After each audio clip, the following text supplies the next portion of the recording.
¿Qué tal? Buenos días. Hoy vamos a ver el texto de Merino que habla de las tensiones mundiales en esta nueva fase de crisis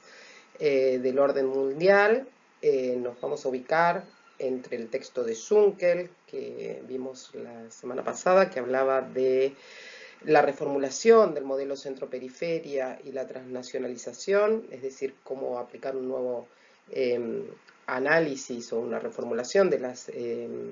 teorías interpretativas desde América Latina para analizar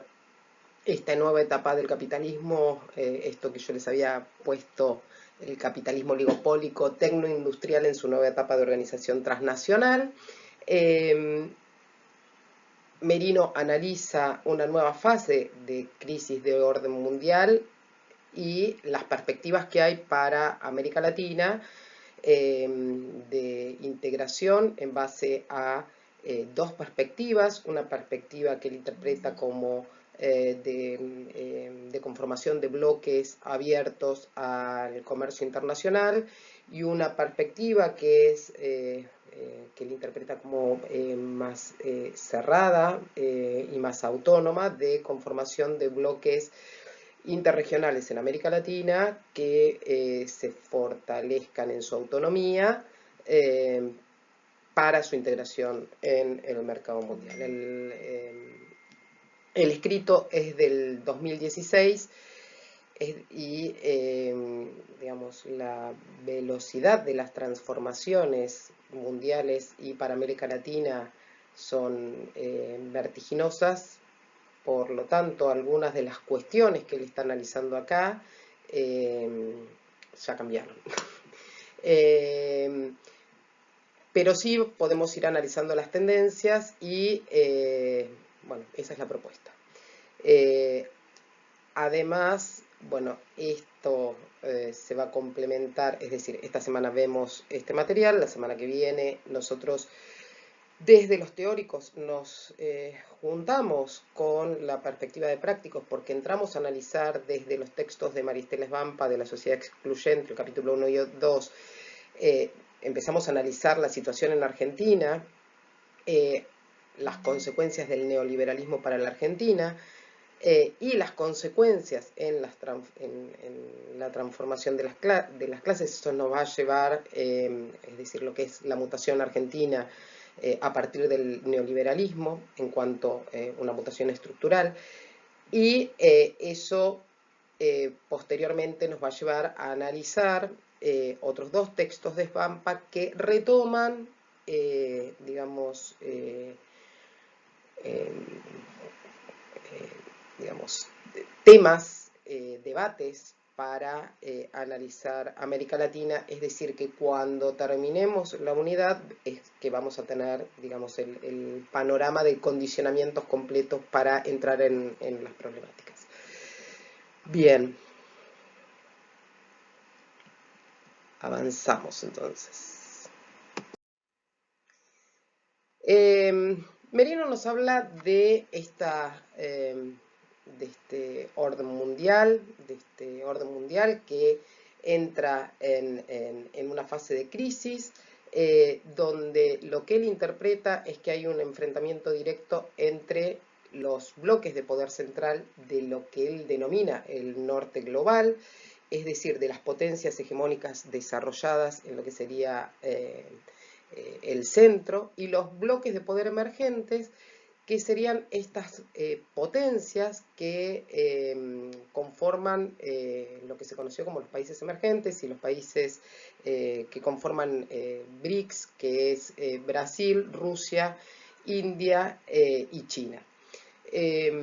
Como países emergentes que empiezan a disputar, la hegemonía norteamericana post, digamos, post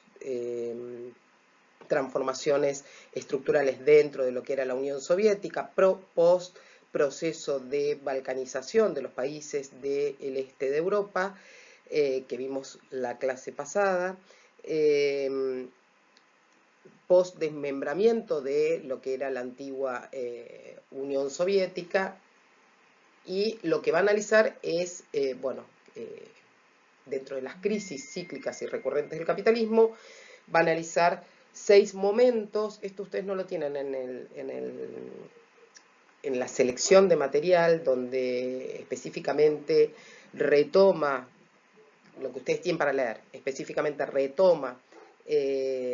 su lectura, su perspectiva para América Latina, pero esas 4 paginitas que ustedes tienen para ver entran dentro de un contexto más general, y me pareció que tenía que darles, digamos, esta introducción, digamos, el texto completo de la introducción, o un repaso del texto completo de Merino, para que se comprendieran estas 4 páginas que ustedes tienen específicamente para ver. Entonces, bueno, habla de esta característica de enfrentamiento político que es ya más directo. Cuando él dice en esta introducción que es directo, lo que va a decir es que comienza a plantearse conflictos de enfrentamientos entre potencias en territorios directamente involucrados, y entre estas poderes centrales o potencias hegemónicas y las potencias emergentes que conforman el BRIC. A partir, en lo que va a analizar es específicamente a partir del conflicto que se va a desatar en Ucrania, que lo tenemos que comprender como un conflicto que marca estas tensiones. Por un lado, las tensiones que van a llevar a que se produzca una guerra civil en Ucrania, que es, por un lado, digamos, las presiones para que Ucrania forme parte de las políticas de la Unión Europea como bloque regional, y por otro lado, y ahí vamos a ver, bueno, las tensiones que hay dentro de 2 posiciones en la Unión Europea, y por otro lado, las presiones que tiene Ucrania para conformar el bloque euroasiático, aliándose a la política de Rusia como parte de, digamos, de esa aspiración hegemónica rusa. Entonces, bueno, los momentos o lo que se propone el autor analizar, que yo casi los puse en 4 puntos en la presentación, en la diapo, dice, bueno, qué es lo que está en juego en Ucrania, es decir, por qué Ucrania se transforma en un territorio en disputa, y cuál es el valor estratégico de Ucrania en esta disputa entre lo que sería a grandes rasgos Oriente y Occidente, o el bloque oriental y el bloque occidental, muy a grandes rasgos. Cómo interviene como eje estratégico, oponiéndose a Occidente, el eje Moscú-Beijing dentro de las BRICS, es decir, de estos países emergentes que conforman Brasil, Rusia, de nuevo, Brasil, Rusia como país, ¿no? India, China, y cómo se enfrentan entonces como Occidente. Analiza también los posicionamientos que no son, digamos, no son monolíticos dentro de Occidente, es decir, qué posiciones diferencian la estrategia anglosajona y de Estados Unidos y la estrategia, digamos, franco-alemana sería, dentro de una visión más desde desde el bloque de la Unión Europea, es decir, más eurocéntrica, y el impacto que todas estas crisis tienen para en América Latina como bloque dentro de los países emergentes.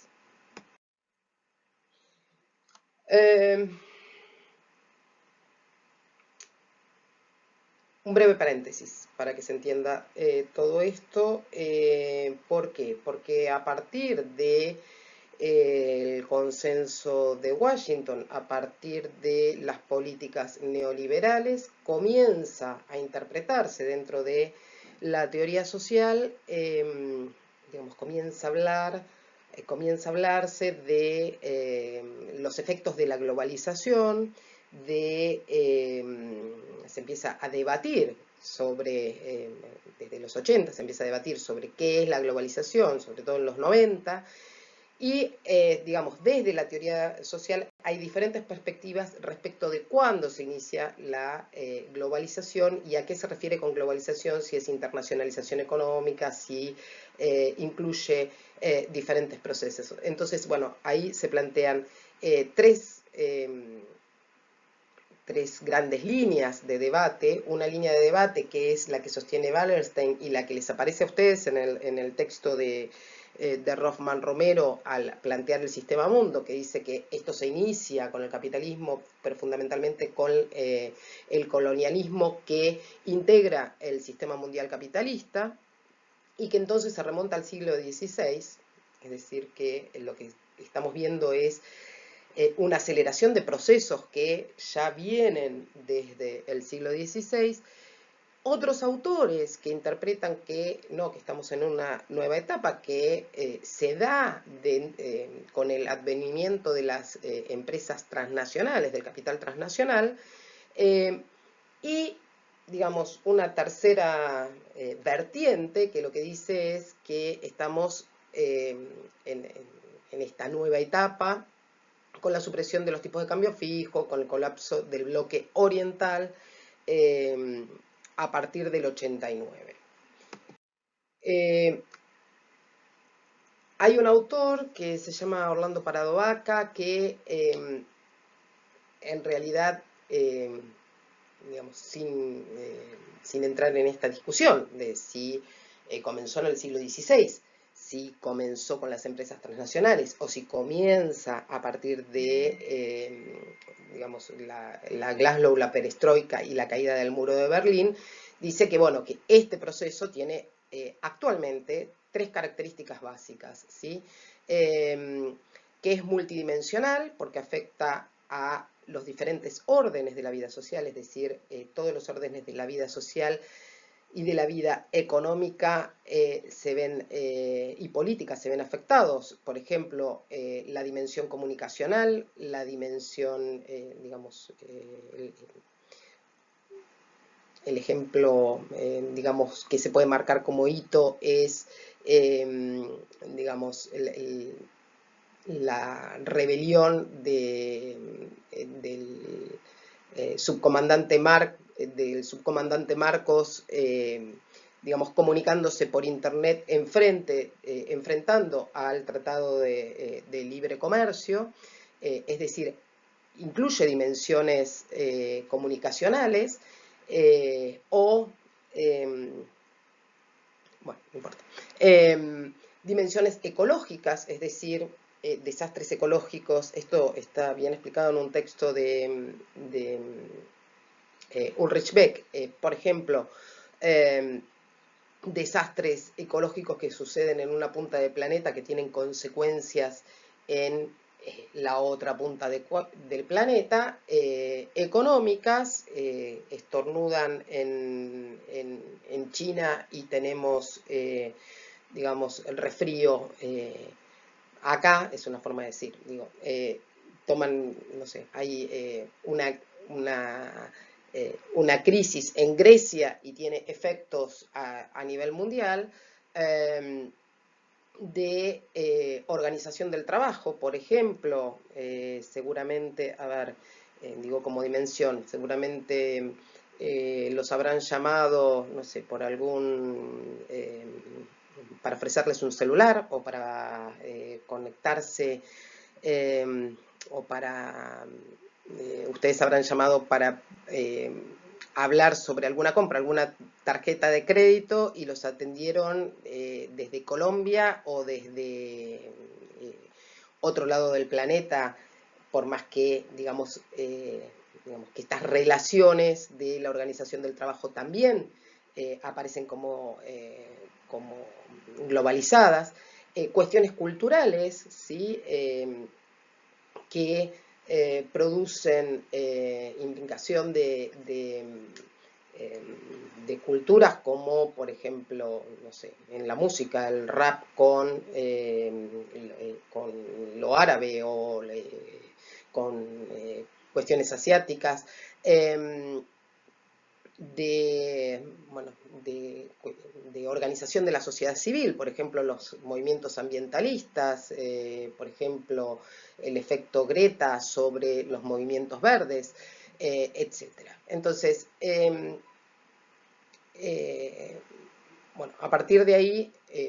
vamos a poder interpretar que tiene como característica básica su multidimensionalidad, que acá simplifiqué en diferentes órdenes de la vida social, económica y política. Vincular, es decir, que atraviesa todas las relaciones humanas, sea entre individuos, entre estados o entre bloques, y que es simultánea, ya que permite que las relaciones puedan establecerse en cualquier lugar y tiempo real. Como ejemplo que les daba el año pasado, había visto una entrevista a un, no me acuerdo en qué canal, si en el History, bueno, había visto una entrevista que le hacían a un consultor de los que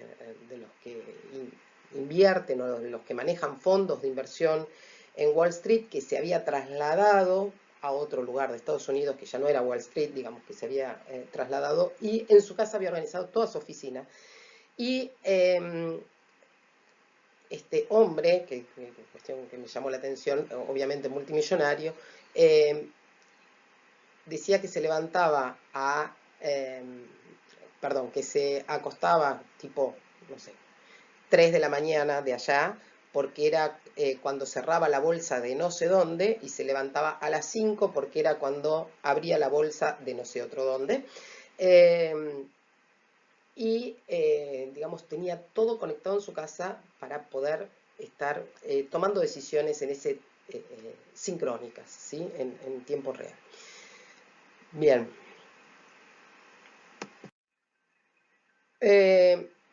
Dicho esto, cerramos el paréntesis, ¿sí? Para que comprendan en qué contexto estamos haciendo esta caracterización. Volvemos entonces a lo que decía, a lo que plantea Merino en este artículo, que es más largo que el pedacito que ustedes tienen. Dice, va a plantear el conflicto de Ucrania dentro de lo que él llama multipolarización relativa, es decir, que comienza a haber diferentes polos, por eso es multipolarización, habíamos planteado, perdón,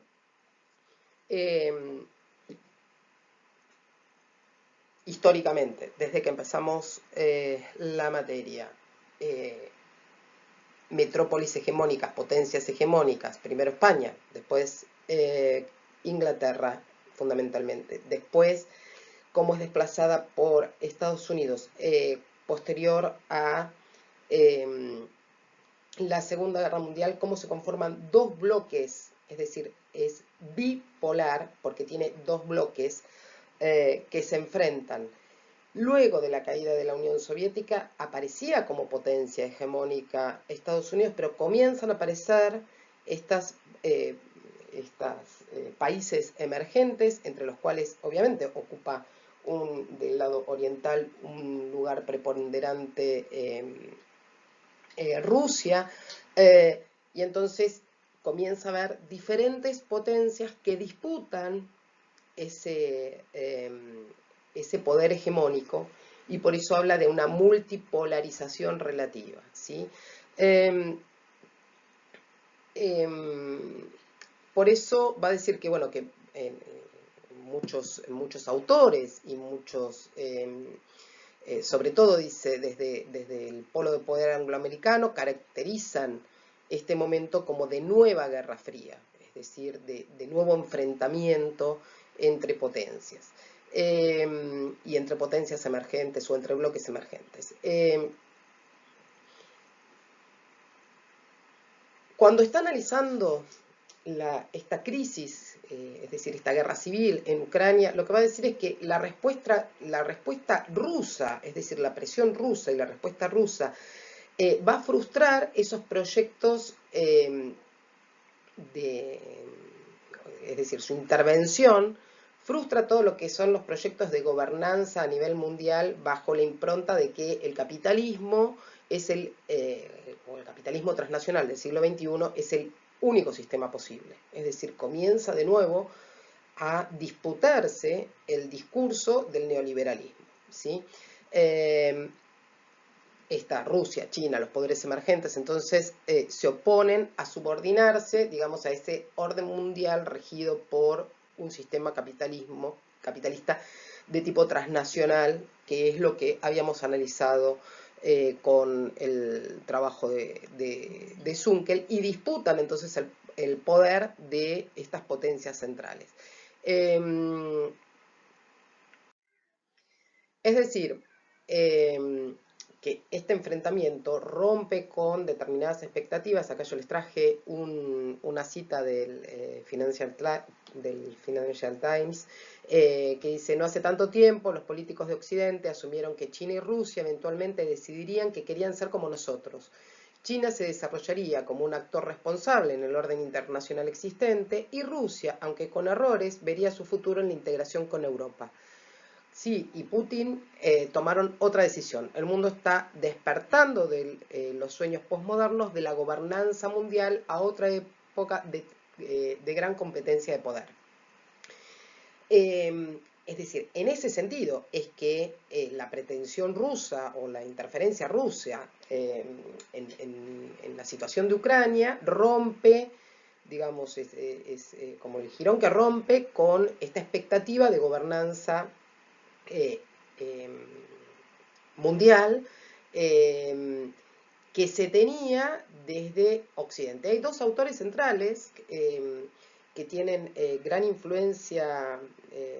gubernamental y estatal en la interpretación de lo que es Occidente, que uno es Huntington y el otro es Brzezinski. Brzezinski fue asesor de Obama, donde lo que se interpreta es que Occidente está conformado territorialmente o tiene una territorialidad que incluye a Estados Unidos desde la perspectiva anglosajona, ¿no? A Estados Unidos, a Europa Occidental, a Canadá, a Australia, Nueva Zelanda, es decir, a países, a regiones que se definen por la defensa de la economía capitalista de mercado, la democracia liberal, el respeto al individualismo en lo que tiene, digamos, de autonomía individual, de expresividad, etcétera, etcétera, y que funciona. Es decir, que intenta y construye un discurso que opera pretendiendo construir una estrategia geopolítica, una planificación geoestratégica para operar geopolíticamente. Esto es con lo que se rompe, digamos, con esa intervención rusa. ¿Por qué? Porque rompe con esta ilusión de que China y Rusia iban a adecuarse, a insertarse en lo que es las reglas del sistema capitalista.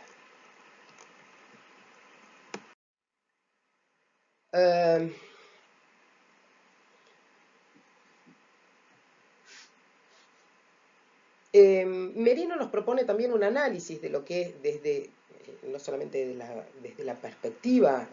geopolítica, sino desde la perspectiva de la crisis económica. Y lo que va a interpretar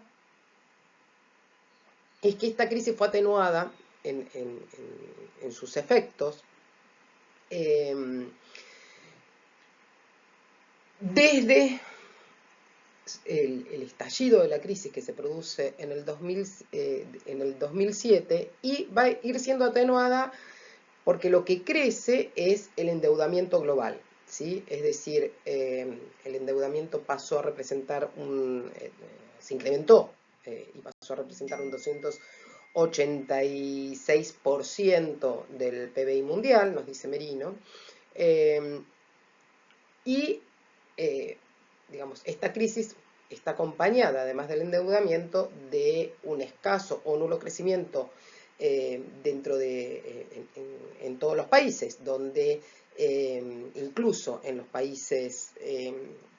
emergentes, en las economías emergentes, incluso en las potencias, digamos, todos los países tienen problemas para seguir creciendo, para que sus economías crezcan. Entonces, bueno, acá también Merino cita a un analista económico que escribe en La Nación, que plantea que justamente en esta situación de endeudamiento y de deterioro del crecimiento a nivel global, a nivel mundial, la reducción de las tasas de interés, bueno, justamente ahora Estados Unidos está bajando aún más las tasas de interés. La reducción de las tasas de interés tienen como objetivo que, digamos, sacar los recursos de la gente, o sea, convencer de no ahorrar, ¿sí? Porque si no, a poner liquidez en el mercado para incrementar una demanda que está sumamente deteriorada. Es decir, que hay una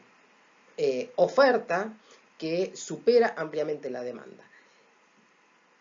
Esto, digamos, fue conformando, acá no tengo tiempo y no soy especialista, pero fue conformando lo que después se llamó esa burbuja, por ejemplo, la burbuja inmobiliaria o que termina estallando y que, digamos, que es cuando explota la crisis económica. Bien, entonces lo que nos va a plantear es que en realidad lo que hay es una crisis estructural de sobreacumulación de capital, hay un exceso de ahorro que encuentra, esto que les decía, pocas inversiones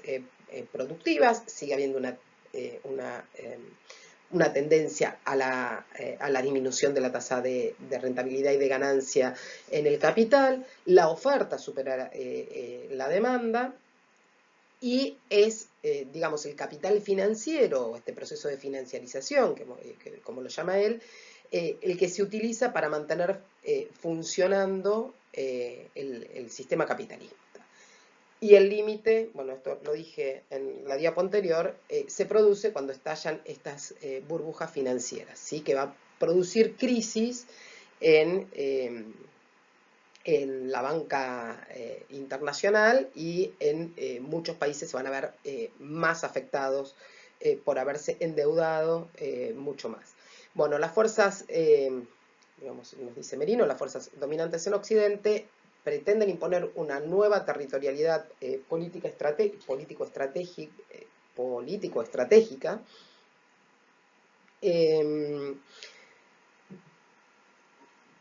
para, digamos, para contener digamos, por un lado para contener la crisis y por el otro lado para contener y subordinar a los bloques emergentes, y de esta manera vamos a, digamos, teniendo en consideración estos aspectos, es que vamos a poder analizar cómo se enfrentan las dos posiciones, tanto digamos, a nivel de las posiciones más rígidas y más cerradas dentro de Estados Unidos, con posiciones más abiertas, más democráticas, más más de integración. Y también en Europa las posiciones más, más rígidas anglosajonas que pretenden volver la Unión Europea,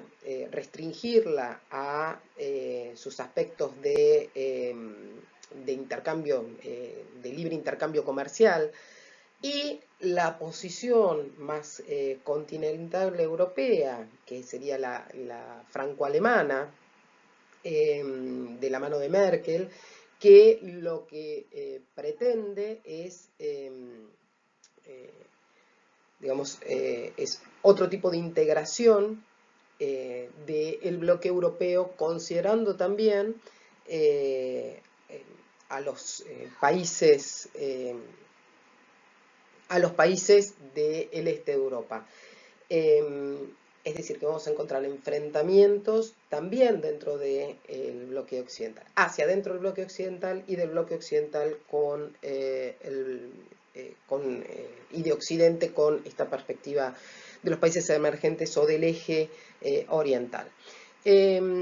Por eso dice que hay una reconfiguración del orden mundial que se va a expresar en términos geopolíticos. Digamos, a ver, también interesa ver quiénes son los exponentes o los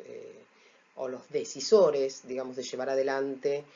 obviamente con estos condicionamientos internacionales, de llevar adelante estas políticas. Bueno, Merkel es una persona que ha participado de lo que fue la reunificación alemana y activamente. Es muy interesante leer o ver una biografía de Merkel y cómo, digamos, la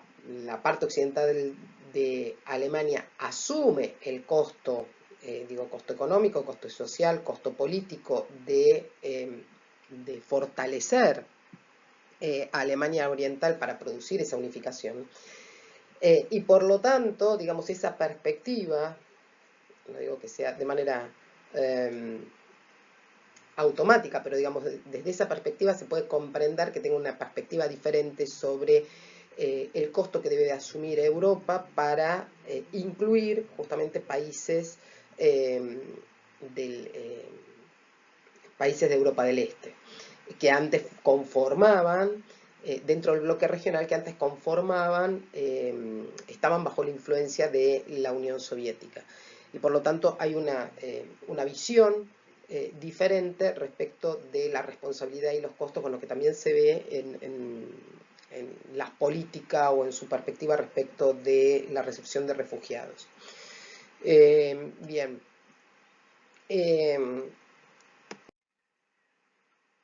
Merino analiza 6 momentos de esta crisis de enfrentamiento, digamos, que lleva a la guerra civil en Ucrania. 6 momentos, perdón, de la crisis, de esta crisis del capitalismo, como 6 etapas de esta última crisis del capitalismo, y que va a tomar como hito esta guerra civil o esta situación en Ucrania y en Crimea. El primer momento, dice él, digamos, desde 1999, yo creo que ahí está mal el texto, digamos, en vez del 99 de decir desde el 89, es decir, desde la caída del muro de Berlín, pero bueno, en el material de él dice 99, por eso puse 99, pero es, interpreto que debe ser un error de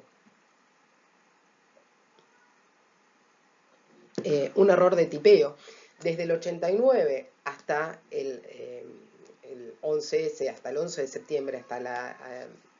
la caída de las Torres Gemelas en Estados Unidos, es decir, desde la caída del muro de Berlín hasta la caída de las Torres Gemelas en Estados Unidos, que él dice que es como un periodo de Belle Époque, de neoliberal, por eso digo que comienza en el 89, donde dice, bueno, ahí comienzan a manifestarse las primeras fisuras del sistema internacional unipolar con hegemonía norteamericana, ¿sí? Con hegemonía de Estados Unidos. Va a identificar un conjunto de procesos que se van a ir cristalizando a partir de la conformación del G20, que uno es la derogación en Estados Unidos de la ley de bancos norteamericana que diferenciaba, distinguía, y esto se había puesto a partir de la crisis del 30, distinguía la banca, digamos, el capital financiero, las posibilidades financieras de los bancos de lo que estaba dedicado a la inversión y a la producción y al ahorro. Es decir, que no podían mezclarse, estaba bien separado la cuestión financiera. Bueno, esta derogación de la ley de bancos norteamericana que venía desde la crisis del 30 es uno de los procesos que él tiene en cuenta. El establecimiento del euro como moneda común en la Unión Europea, que empieza a competir, y no tenemos tiempo acá, pero bueno, es uno de los problemas que tiene después con algunos países petroleros que habían decidido, digamos, cotizar en euros, bueno, es decir, el establecimiento del euro como moneda en la Unión Europea, es decir, la transformación de lo que era el mercado común europeo en Unión Europea.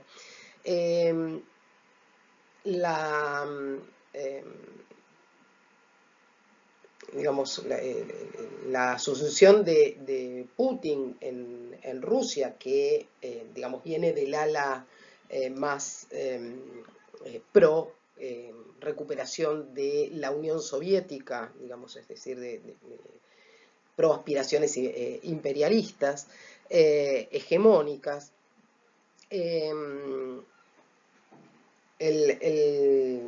Bueno, el ataque a la embajada China en Belgrado, el ataque norteamericano a la embajada china en Belgrado, la asunción de Chávez en Venezuela, es decir, empieza a haber diferentes procesos que van a ir llevando como primeros pasos a la conformación de distintos bloques de poder que luego conforman esta situación que él llama de multipolaridad relativa. El segundo momento, que va desde el 11 de septiembre, es decir, como hito, el 11 de septiembre del 2001 a septiembre del 2008, que es cuando, digamos, estalla esa burbuja financiera, que en este periodo le identifica que se produce una ofensiva neoconservadora en Estados Unidos digamos, para impulsar digamos, el poder unilateral de Estados Unidos.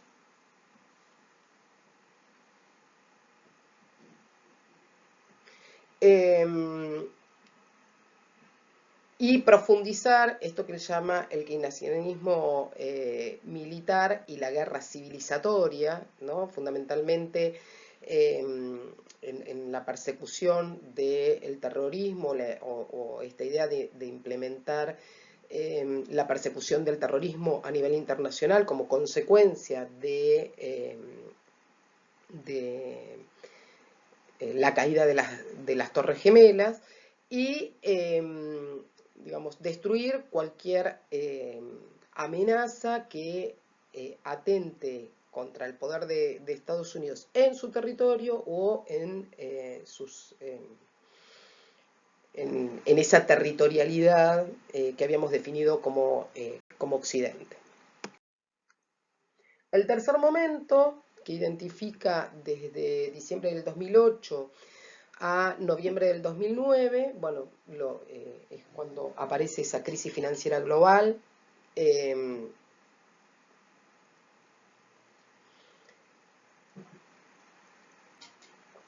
donde hay una crisis económica a nivel mundial, pero que impacta fundamentalmente a los países occidentales. Comienza a haber más tensiones internas entre ese núcleo duro digamos, esa reacción neoconservadora que había aparecido en Estados Unidos, comienzan a recrudecer las tensiones y, digamos, como proceso interesante para analizar el triunfo de Obama, digamos, que cambia esa perspectiva, pero que sigue esa posición sigue en tensión incluso dentro de Estados Unidos.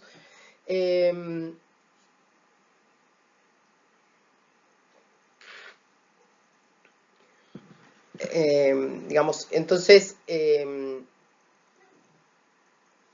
siguen en tensión ese keynesianismo militar, que habíamos dicho, conservador, con el triunfo de Obama, que tiene una posición de lo que él habla de estas fuerzas más abiertas, globalistas, multilateralistas, neo-keynesianas, aunque, dice Merino, en una situación de empate hegemónico. ¿Sí? Empate hegemónico quiere decir que ninguna de las dos puede considerarse como poder hegemónico, como discurso hegemónico, incluso dentro de ese bloque occidental. De hecho, bueno, después gana Trump, ¿sí? O sea, vemos que justamente no había podido constituirse como una perspectiva hegemónica dentro del propio Estados Unidos. Un cuarto momento, que es en noviembre, cada vez las etapas son más cortitas, en noviembre del 2009 a marzo del 2011, donde lo que vemos es una reestructuración dentro de la región europea, dentro de la Unión Europea, donde avanza en esta posición de rescate de los países que entraron en crisis, por ejemplo, de Grecia, de Irlanda, de Portugal, de España, que habían pasado por esta crisis. Avanza la perspectiva franco-germana o germana-francesa, y bueno, hay como una disputa, digamos, fundamentalmente respecto de las condiciones del ajuste económico de lo que se considera el sur europeo, ¿sí? Que eran los países que habían entrado en crisis: España, Portugal, Irlanda, Grecia, Italia.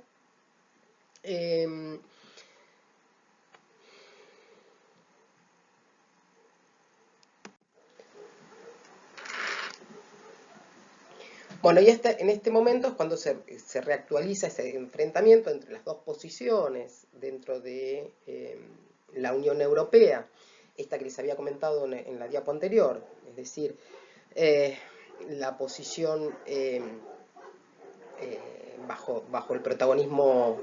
alemán, bajo el protagonismo de Merkel, que pretende una integración, un fortalecimiento de la integración europea, pero basado en, digamos, un ajuste de lo que es el gasto, un proceso de creciente inversión, un aumento de la competitividad en tanto bloque regional, y un intento de expansión continental incorporando estos países con la influencia sobre los países del este de Europa, y la posición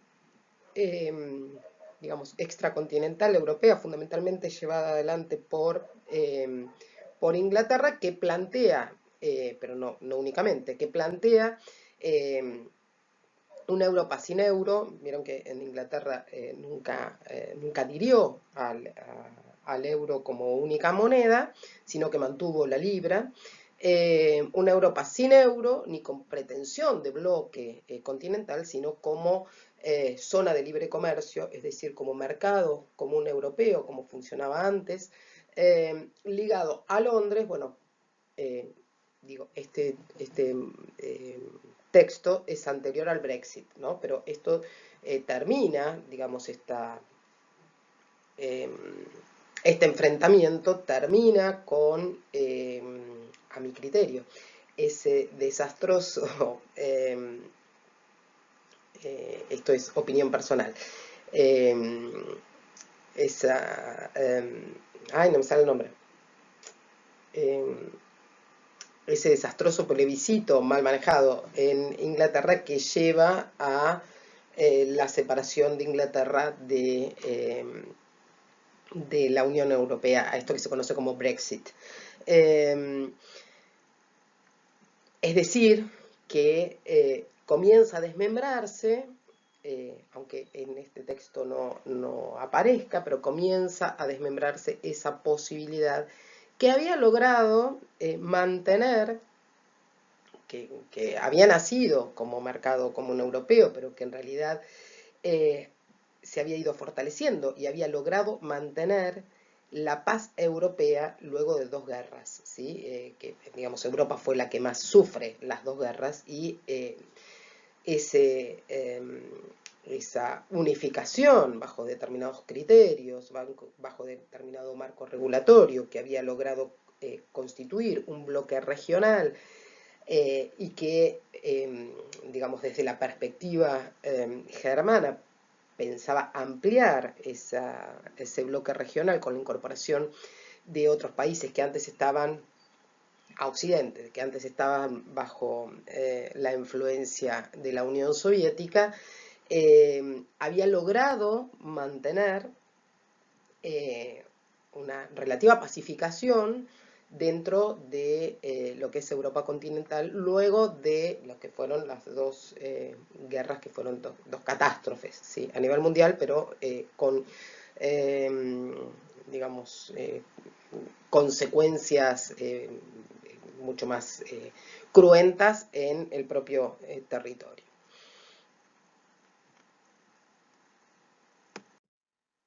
Bien, el quinto momento de la crisis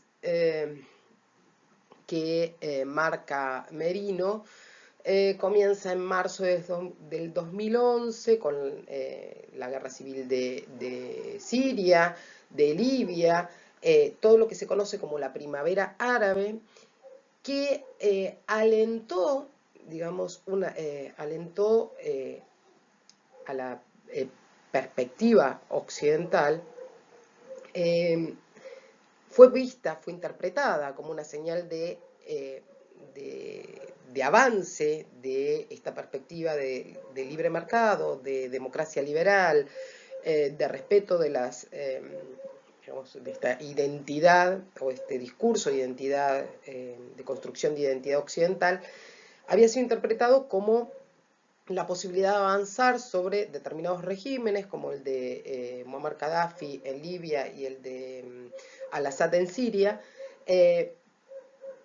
y, digamos, pero sin avanzar en otros países que también tienen las mismas características, pero que se consideraban aliados de la perspectiva occidental, por ejemplo, en Arabia Saudita. Es decir, que se avanza sobre algunos estados, pero no se avanza sobre otros, que igual tienen las mismas características de sometimiento de la población, de conformarse en dictaduras, digamos, de no respeto por las libertades individuales, ni personales, ni los derechos humanos, etcétera, etcétera. Entonces, dice el autor que esto va a agudizar las tensiones entre estos dos bloques de poder centrales y los bloques de poder emergente que sería este eje Beijing-Moscú, pero que todavía en este momento las disputas siguen desarrollándose en escenarios secundarios, y por esto era que algunos, digamos, por eso hay parte de la prensa y por eso parte de los teóricos siguen hablando de una nueva Guerra Fría, ¿no? Porque se desarrollan los conflictos en territorios secundarios, o en territorios, no en los territorios propiamente de las potencias que están disputando estas dos perspectivas.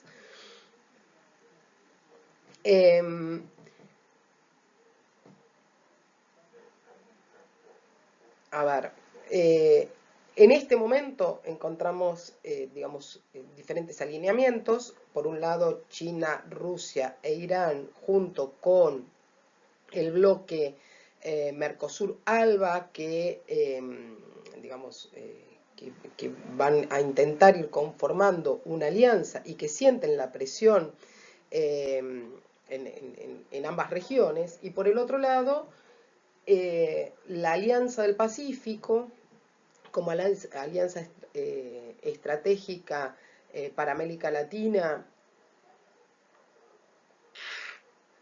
que emerge en el 2011 y que se propone retomar ese realineamiento de geopolítica de Occidente para América Latina de la mano de la propuesta de Estados Unidos y Canadá, pero fundamentalmente de Estados Unidos. Entonces, bueno, hay como, digamos, posicionamientos, realineamientos en las diferentes regiones, ¿no?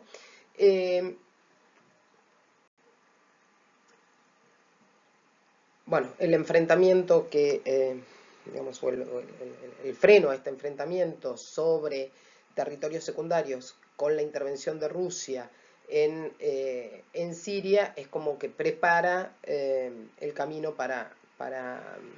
la crisis, digamos, para lo que sería el sexto momento, para la crisis de Ucrania. Bien. La sexta fase, que es lo que él llama crisis a escala mundial, es decir, que ya no aparece en territorios secundarios, sino que ya se va a ir generalizando, se produce en marzo del 2014 con el desarrollo de la guerra civil en Ucrania. En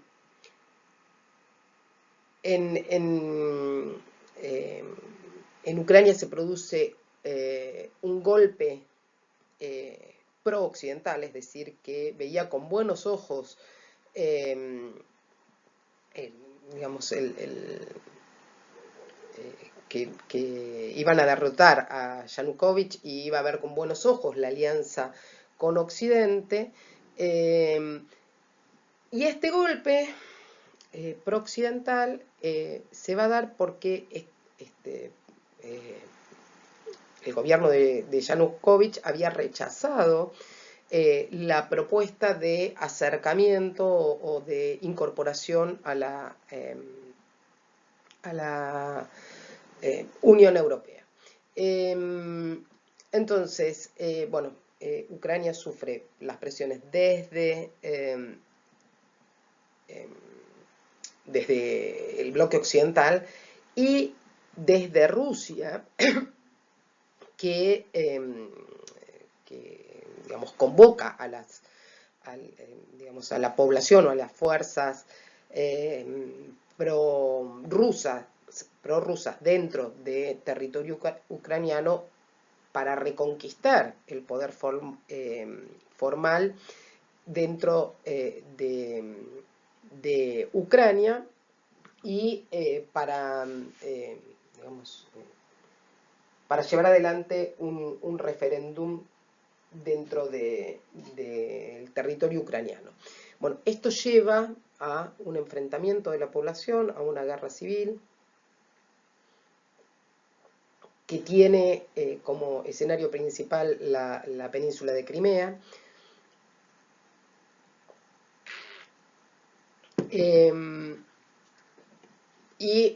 Bueno, en ese marco es que se ven las dos posiciones geopolíticas, estratégicas, digamos, enfrentadas y el territorio de Ucrania en disputa. Vamos a ver digamos, por qué Ucrania tiene esa importancia estratégica tanto para Rusia como para la posición occidental. Dentro de lo que es el bloque europeo, Ucrania conforma un territorio político estratégico respecto de la relación con Rusia o respecto del poder de Rusia, pero además, bueno, tiene determinadas características y determinadas interpretaciones sobre su importancia geopolítica. Por ejemplo, la interpretación de Brzezinski, que habíamos dicho que fue asesor de Obama, que dice que sin Ucrania, sin el territorio de Ucrania, sin la influencia sobre el territorio ucraniano, quedan coartadas todas las aspiraciones hegemónicas y de reconstrucción de la hegemonía rusa. Bien, bueno, acá venía la diapo. ¿Cuál era la importancia geopolítica de Ucrania? Esto era lo que les comentaba recién, me adelanté. Digamos que había que incorporar Ucrania Occidente como un imperativo estratégico, justamente por esto, porque Brzezinski interpretaba que sin Ucrania Rusia dejaba de tener estas aspiraciones de imperio o estas aspiraciones hegemónicas. La importancia que tiene Ucrania para la nación rusa, ¿no? Es decir, Kiev como desde lo simbólico como ciudad madre de la nación rusa, la cantidad de habitantes que tiene Ucrania, que tiene 46 millones de habitantes, la fertilidad hasta Chernobyl, que no sé si vieron la serie, pero hasta Chernobyl la tierra de Ucrania era considerada la más fértil del mundo, es decir, medido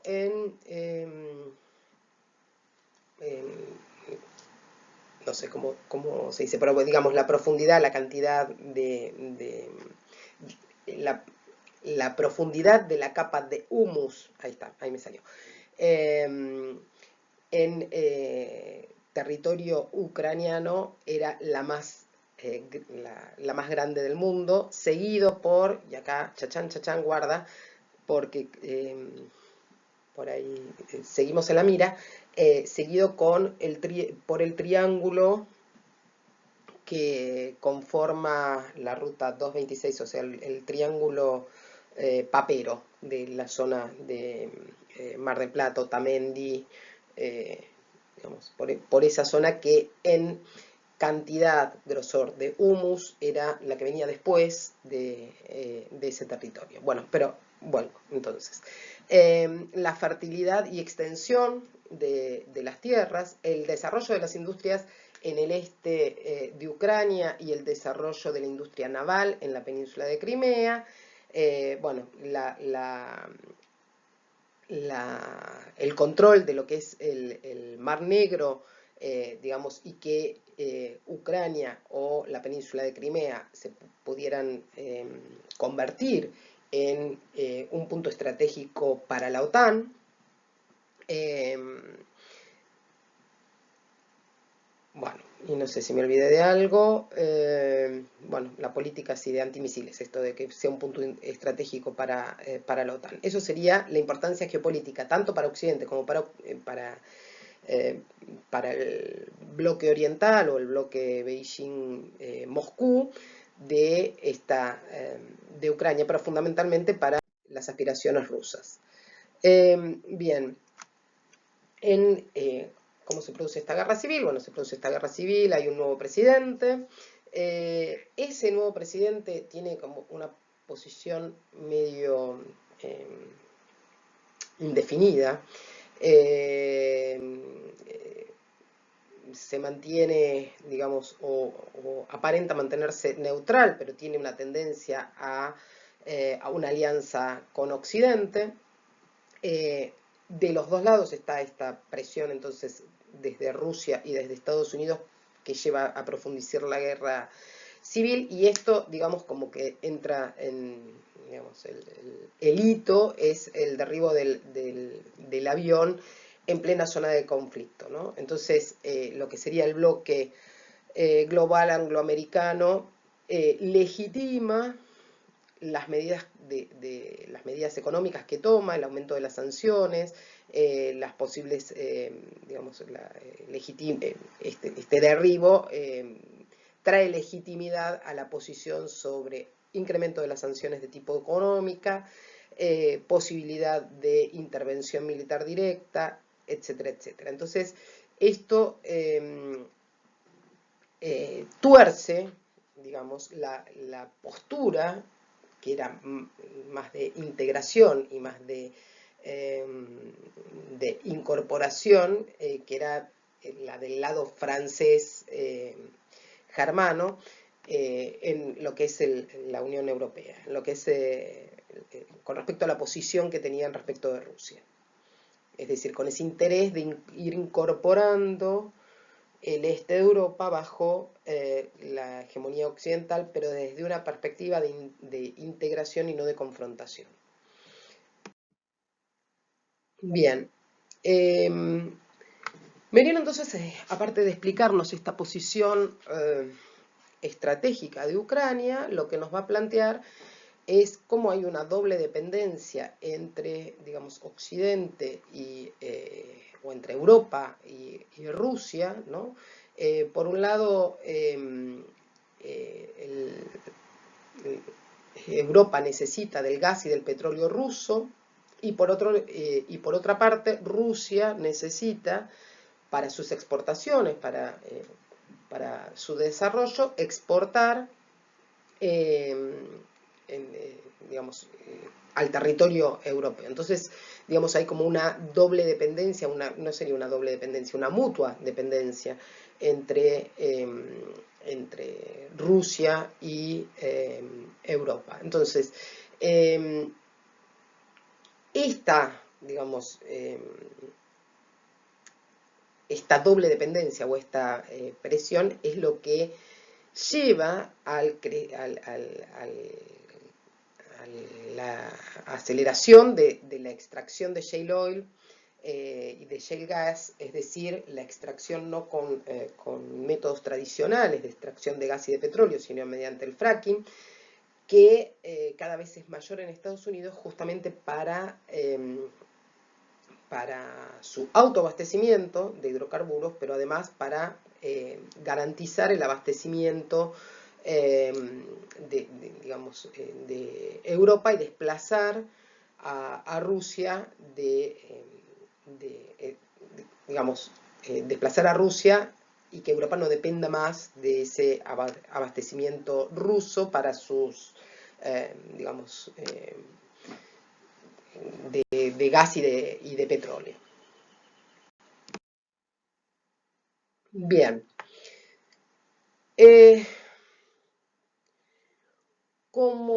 Digamos, como resultado de todos estos procesos, lo que se produce es un proceso de conformación, de construcción de una nueva institucionalidad financiera del eje Moscú-Beijing, es decir, acuerdos entre Rusia y China que van a crear, van a ir estructurando una nueva institucionalidad de instituciones financieras, de instituciones de crédito, de fondos de reservas de emergencia para competir con el Banco Mundial, con el Fondo Monetario Internacional y para no depender de esas estructuras comerciales y financieras que digamos, suelen poner digamos, estos castigos comerciales, castigos financieros, Y, digamos, como avance o como mayor expresión o como mayor avance de esta nueva institucionalidad, la creación de una calificadora de riesgo. Ustedes saben que las calificadoras de riesgo están en directa relación con la posibilidad de inversión eh, de capitales en los diferentes países. Es decir, hay calificadoras de riesgo internacional, pero digamos los inversores no es que analizan continuamente la situación y los condicionamientos y las condiciones de todos los países, sino que en una computadora, en una planilla, eh, les aparece, digamos, como si fuera un Excel donde están los países en los cuales conviene invertir de acuerdo a esa calificación de riesgo país y los países en que no. Eh, o sea, al inversor le aparece, como vi una vez en una entrevista, digamos, le aparece AR, Argentina, última. Bueno, aparece otro país más arriba porque tiene mejor calificación. Bueno, una de las instituciones entonces que desarrollan estos países es la construcción, la conformación de una nueva calificadora de riesgo entre Rusia y China como instrumento para esto que ellos interpretan que es una guerra que se desenvuelve en otro territorio, que es el territorio comercial y el territorio financiero. Bien, entonces, bueno, acá va a analizar la construcción de bloques regionales de poder en Rusia con la Unión Económica Euroasiática, o la conformación de lo que se denomina Unión Económica Euroasiática, y China con la conformación del bloque de Asia y del Pacífico. Cada una acelera la conformación de bloques propios, desde la cual fortalecer su posición y evitar, digamos, la hegemonía occidental, americana, anglosajona, es decir, para contener las sanciones, para fortalecer su posición, pero a la vez para aliarse entre ellos para contener las sanciones comerciales y financieras. Entonces, cada uno conforma un bloque, pero a la vez estos dos bloques se van aliando y por lo tanto se habla de ese eje Moscú-Beijing. Bueno, acá yo les puse algunos punteos que no importa, no lo tienen que saber, es para que se interprete, porque lo que ustedes tienen que leer son las condiciones para América Latina. Por ejemplo, Rusia junto con Kazajistán y Bielorrusia anuncian esta Unión Económica Euroasiática, ¿no? Que tiene entre los tres, en ese bloque, contiene la quinta parte de recursos mundiales de gas y el 15% de los recursos mundiales de petróleo. Y por el otro lado, bueno, se va reflotando esto que es una ruta histórica, pero aparece como la nueva ruta de la seda, donde China une continentalmente a Europa Occidental con el sudeste asiático, ¿no? Digamos, a partir de inversiones en infraestructura, en Kirguistán, en Armenia, ¿no? Que serían los próximos que se incorporan a ese bloque. Del lado chino, entonces, la apuesta regional está en la conformación de este bloque económico de Asia y del Pacífico, que aparece como APEC en su denominación desde el 2014, y tiene, digamos, ese acuerdo estratégico con el eje de Moscú. Digamos, China. China continental tiene,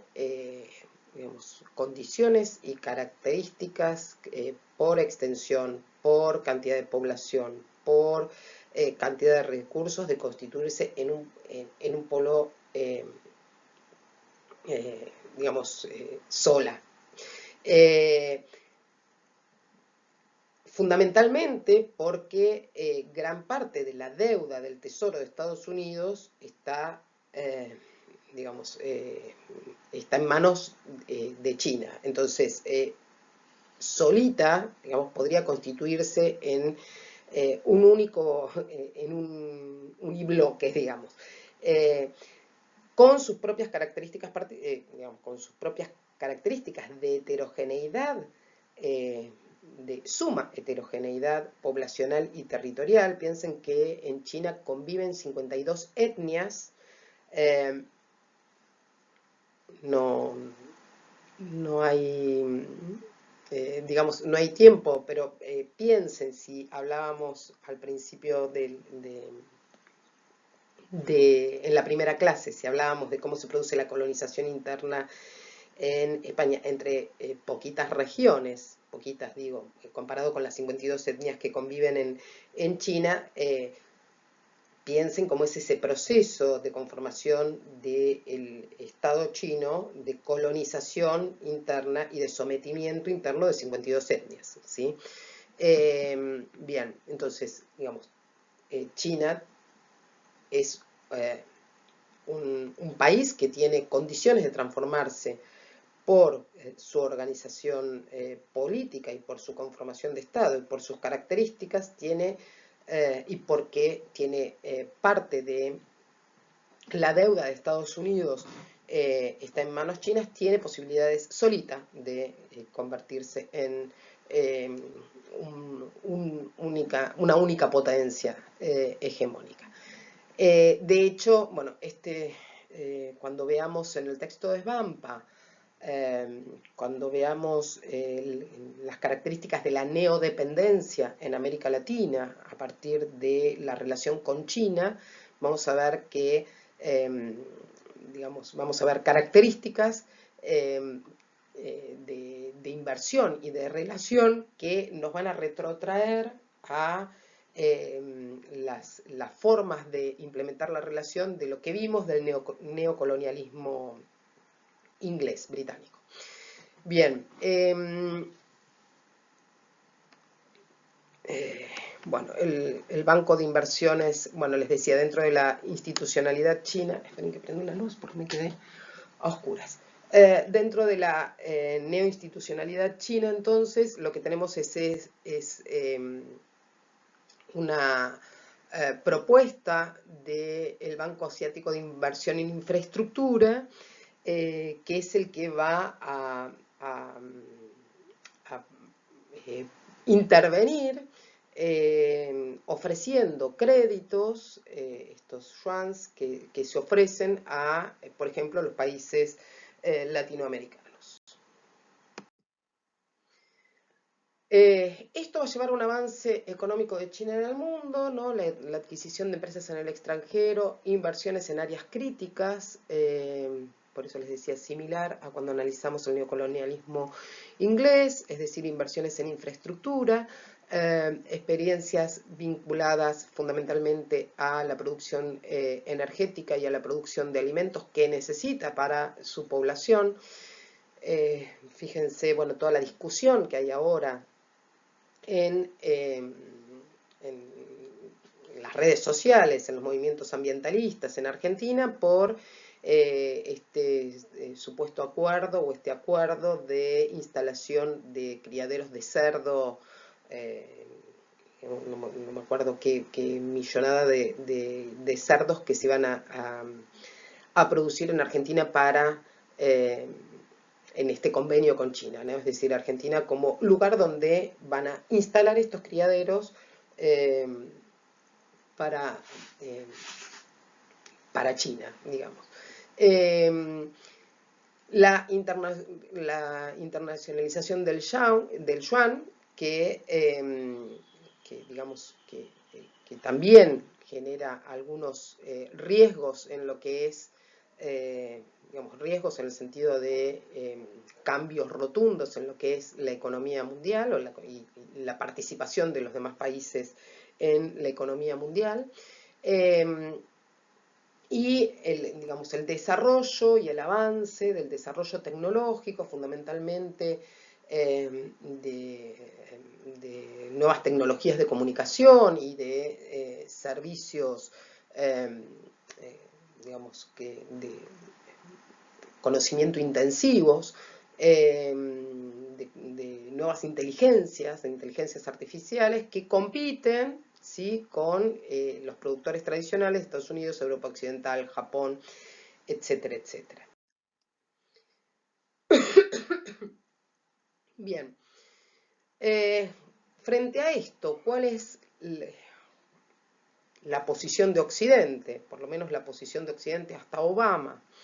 Y acá, bueno, Merino nos cuenta cuál era la posición de Obama que aparece en el discurso que da en West Point, que va a identificar, va a hacer un diagnóstico del mundo como un mundo altamente interconectado e independiente, digamos, donde hay determinadas reglas establecidas y hay una sanción de ese mundo, o él interpreta que hay una sanción de ese mundo que está legitimado, que hay una sanción de la ruptura de reglas,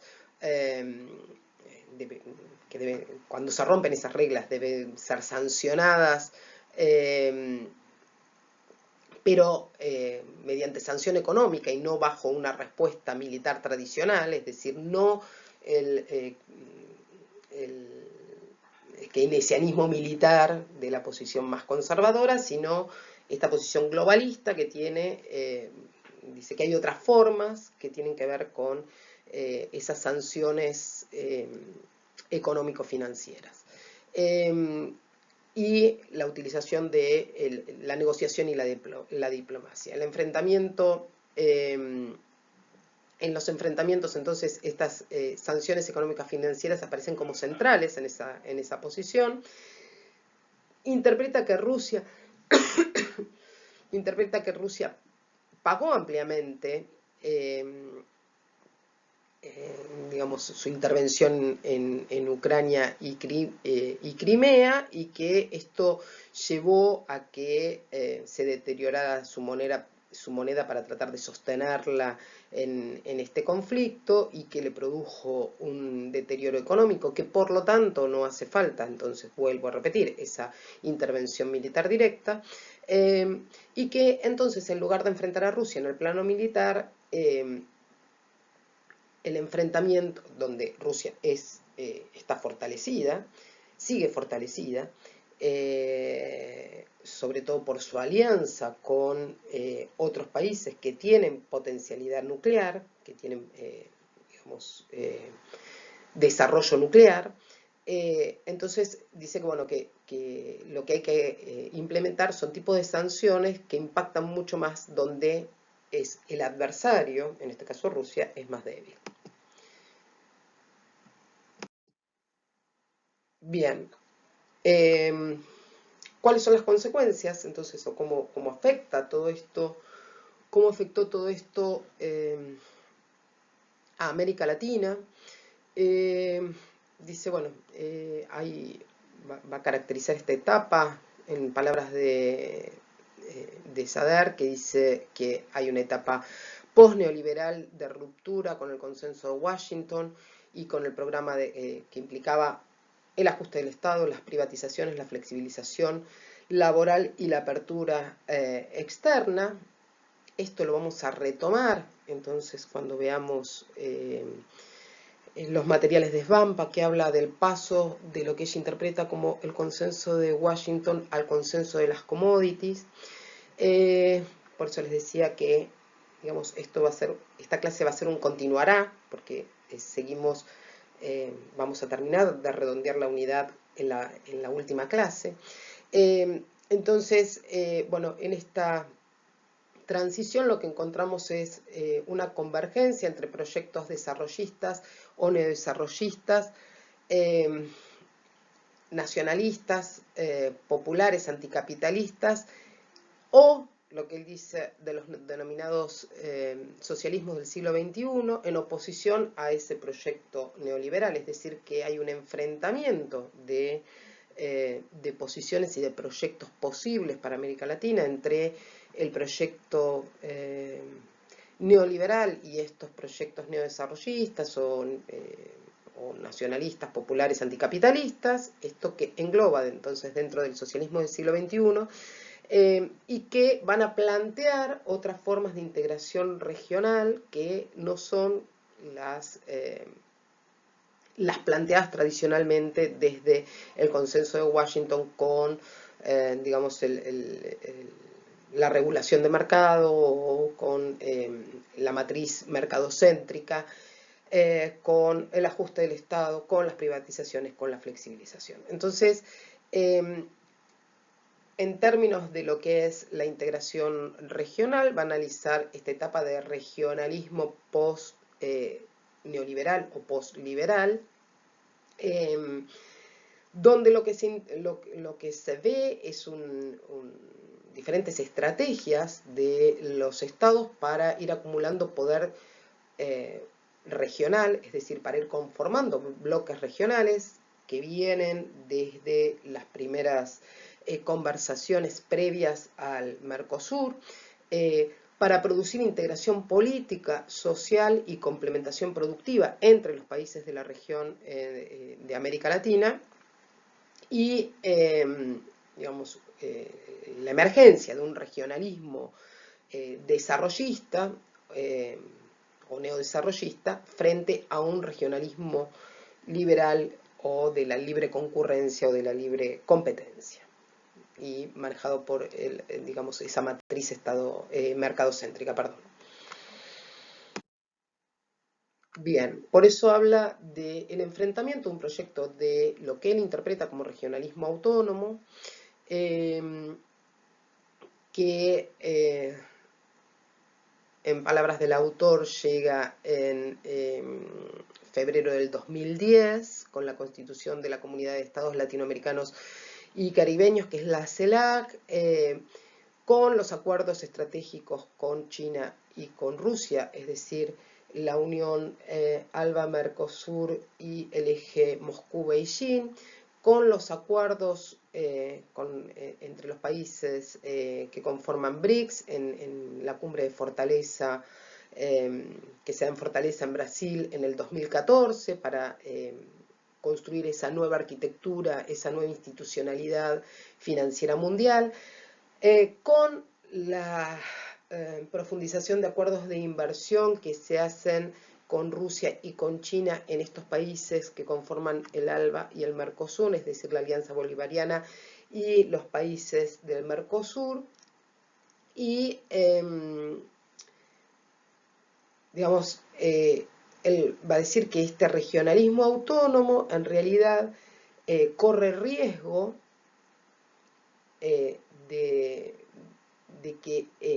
digamos, todos estos acuerdos se han venido dando sin conformar un bloque de poder propio, es decir, perdiendo la autonomía relativa, y el riesgo sería el de, digamos, volver a insertarse en el mundo exclusivamente como abastecedores de materias primas y de acuerdo a las necesidades desde afuera de ese nuevo centro industrial o mundial, pero manteniendo relaciones asimétricas o de una nueva dependencia, que esto es lo que les decía o les comentaba yo recién, que vamos a ver cuando analicemos el paso de lo que Maristeles Vampa llama del consenso de Washington al consenso de las commodities, es decir, que no hay en términos de lo que vimos, de lo que ya vimos con Zunkel, esta caracterización de desarrollo hacia afuera, desarrollo hacia adentro o desarrollo desde dentro, es decir, que se conformen bloques de poder con relativa autonomía que permitan insertarse desde una posición simétrica y autónoma y no heterónoma, no asimétrica. Bien, Va a analizar en el texto que, me queda poquito tiempo, va a analizar en el texto que ustedes tienen cómo se va a conformar el funcionamiento de la Alianza del Pacífico, que digamos que lo toma desde, que interpreta como esa perspectiva de regionalismo abierto, que está más, más de la mano a integrarse con, digamos, la posición anglosajona o con la posición occidental o con la postura de libre comercio occidental, de respeto de la regulación de mercado, de la democracia liberal, del individualismo y, digamos, esto que hablamos del discurso occidente, ¿no? Que conforman la Alianza del Pacífico, que integran Perú, Colombia, México y Chile, en relación con ese acuerdo transpacífico de cooperación económica y bajo ese regionalismo que él interpreta como regionalismo abierto. Y entonces acá yo les puse el punteo, que se respeta la libertad de comercio, la atracción de inversiones extranjeras, promueve la inversión de inversiones extranjeras, acuerdos de libre comercio con países y con bloques regionales a nivel mundial, explotación de las ventajas comparativas y competitivas, la hiperespecialización productiva, el desarrollo a partir de la integración en el capitalismo, dentro del modo de producción capitalista a nivel global y mediante digamos, las empresas transnacionales, la inversión de empresas transnacionales. Y por el otro lado, interpreta, digamos que hay un regionalismo cerrado que él ve de la mano de la conformación del bloque ALBA-Mercosur. Bueno, digo, seguimos con este regionalismo abierto. Dice, bueno, se van a dar nuevos acuerdos bajo la estrategia de este regionalismo abierto, que es el ALCA Plus, donde se incorporan otras regiones, digamos, aliadas a ese eje occidental angloamericano y que tienden a la construcción, digamos, que tienden a debilitar la construcción de un bloque regional con mayor autonomía geopolítica. Y por el otro lado, lo que él interpreta como ese bloque regional más autónomo, no tan abierto, que es el de integración del ALBA-Mercosur como bloque regional, que va a ir interpretando los diferentes pasos. Esta lectura ya, digamos que es del 16 o del 15, no recuerdo bien de cuándo es el material, a la luz de las nuevas decisiones y de las nuevas políticas y de cada uno de los países que integran el Mercosur, ya cambió, digamos, esta perspectiva, y esto que dice, bueno, de la integración de Venezuela y Ecuador dentro del Mercosur también ha variado, pero digamos, bueno, tomémoslo como un punteo de tipo histórico y ustedes después pueden avanzar o vamos a avanzar cuando veamos Maristela Svampa en la línea histórica, ¿sí? Entonces, bueno, él dice, bueno, como a partir del 2012 se va trabajando para la incorporación primero de Venezuela y después de Bolivia y Ecuador, dentro de lo que es el Mercosur, que de conformarse como bloque autónomo, controla digamos, las mayores reservas energéticas, minerales, naturales y de recursos hídricos a nivel planetario. Por lo tanto, piensen en, digamos, los condicionantes externos o las presiones externas para que ese bloque no se conforme. ¿Por qué? Porque justamente sería la mayor reserva, vuelvo a repetir, la mayor reserva energética, la mayor reserva de minerales, por ejemplo, de litio, la mayor reserva de recursos naturales, de recursos hídricos a nivel mundial y de petróleo, ¿sí? bueno, algunos punteos, Argentina y Brasil, solamente Argentina y Brasil producen el 25% de la proteína vegetal del mundo, y la región provee no veo, 55% de las reservas minerales de litio, que es, digamos, digamos, un recurso súper estratégico, fundamentalmente, no solamente para las telecomunicaciones, sino para todo lo que es el desarrollo de la industria automotriz basada en motores eléctricos, ¿sí? Es decir, en lo que es una producción alternativa al petróleo, a la energía al petróleo como energía. ¿Cuál es la debilidad de este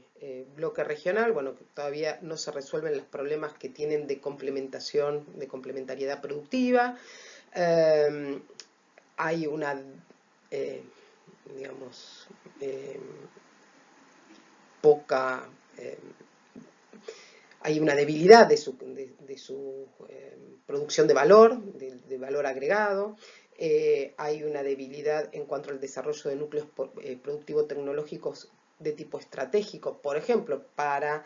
el desarrollo de programas en relación a energías alternativas o de puesta en valor de baterías o acumuladores basados en el litio, por ejemplo, que apuesten ese desarrollo endógeno de las fuerzas productivas, y también a nivel mundial, en esa relación como en ese paso del consenso de Washington al consenso de las commodities, y en esa inserción como productores de commodities a nivel internacional, la caída del precio de los commodities tras, digamos, el conflicto de Ucrania afecta la conformación del bloque.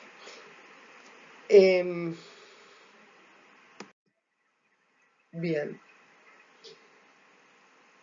de nuevo, esto fue demorando para que el bloque se conformara en un actor mundial con un proyecto propio. Hay presiones sobre la región, ya dije, ¿no? Donde se ven donde la región se ve afectada por esas propias debilidades. Hay un avance en lo que es o había un avance en lo que es la alianza dentro del Mercosur, fundamentalmente entre Argentina y Brasil.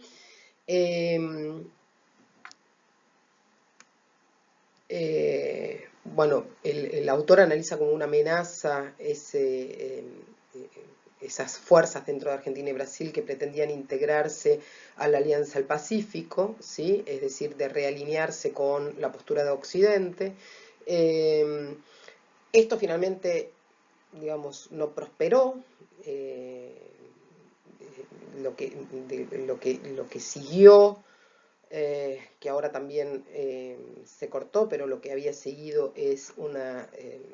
propuesta de fortalecimiento de Mercosur, del Mercosur ampliado para un diálogo, una integración, un acuerdo de bloque Mercosur ampliado con bloque Unión Europea, que bueno, vamos a ver a dónde finalmente queda eso, pero que ofrecía otras posibilidades. Pero bueno, el autor dice que había como una tendencia, persiste una tendencia de alianza, de lo que él interpreta como regionalismo abierto. Y como conclusión de este texto de Merino, dice, bueno, que todas estas situaciones que él describe en las diferentes etapas, es decir, estas 6 etapas que interpreta desde el neoliberalismo, desde el 89 hasta el 2014, 2015, o sea, hasta el 2014, que serían estas etapas, hasta la situación de Ucrania, va a decir que llevan o han llevado a cambios en las relaciones de poder y que han llevado a lo que se considera la multipolaridad relativa, es decir, que hay múltiples polos con relativa autonomía y relativa hegemonía que están interviniendo en el desarrollo de las relaciones internacionales de estados, a nivel de estados, a nivel de bloques regionales, pero también, digamos, considerémoslo a nivel multidimensional, porque estamos, digamos, dentro de este proceso de análisis de la globalización como proceso multidimensional, como proceso que atraviesa todas las relaciones vinculares y como proceso que produce sincronías y aceleración de tiempos en las diferentes dimensiones, ¿sí? Ese paréntesis que les había puesto. Entonces, ¿qué nos dice el autor? Que dice que esta sexta fase de crisis global produce una agudización de los enfrentamientos entre bloques de poder,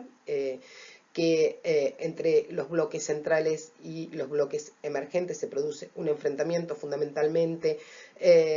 a partir del 2011, aunque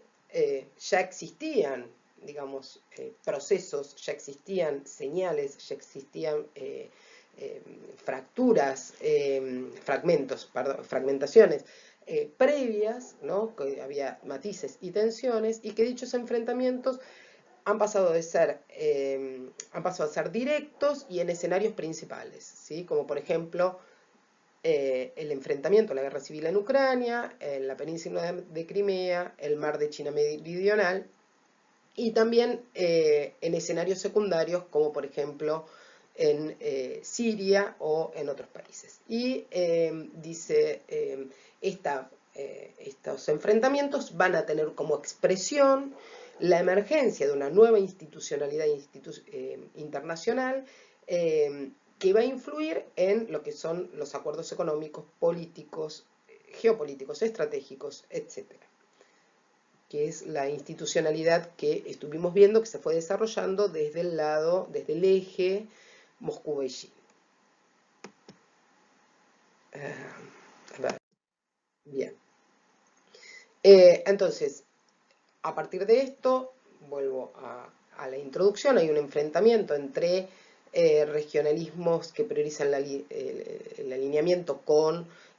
Occidente, y el autor dice que hay un enfrentamiento entre quienes priorizan ese alineamiento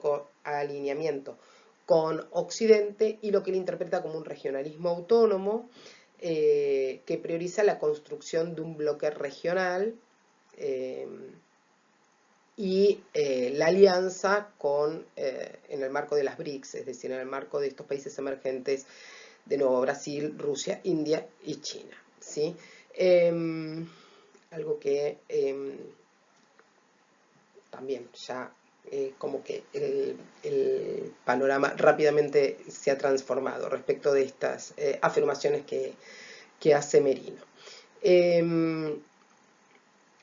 Dice, bueno, hoy hay un claro avance del regionalismo abierto que hace visible las debilidades de eso que él interpreta como regionalismo autónomo, y que estamos en un proceso de transición histórica y de agudización de tensiones entre los bloques de poder que vuelve inestable la situación de las diferentes regiones, y que considerar todo esto también implica poner en discusión la relación de la región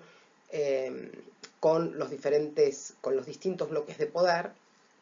la discusión sobre cuáles son los modelos de desarrollo social